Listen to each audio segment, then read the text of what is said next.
Hi, என்னோட பேர் முகமது அஜுல்லா. நான் ஐசிபிக்ஸில் லேப்டாப் டெக்னீஷியனாக அங்கே ஒர்க் பண்ணிட்டுருக்கேன். எனக்கு ஸ்டூடெண்ட் ஒரு லேப்டாப் எடுத்துகிட்டு வந்தார். எடுத்துகிட்டு வரும்போது என்ன கண்டிஷன் சொன்னாங்க அப்படின்னா, டெட் கண்டிஷன். ஸோ ஒரு லேப்டாப் வந்து டெட் கண்டிஷனில் வரும்போது நம்ம 2 ஆப்ஷன் யூஸ் பண்ணுவோம் அந்த லேப்டாப் வந்து டயக்னோஸ் பண்ணுறதுக்கு. ஆப்ஷன் நம்பர் 1 என்ன அப்படின்னா adapter power. Then option number 2 is DC machine.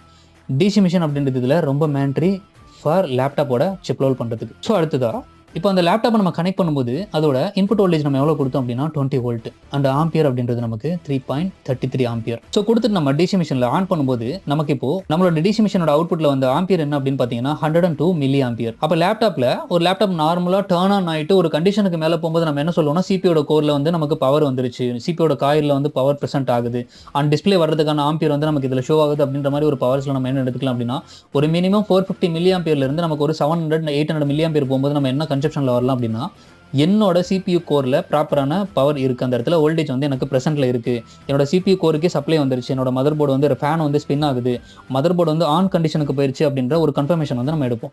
But student எடுத்துகிட்டு வந்த இந்த லேப்டாப்போட கண்டிஷன் என்ன அப்படின்னா 102 மில்லி ஆம்பியர் மட்டும்தான்.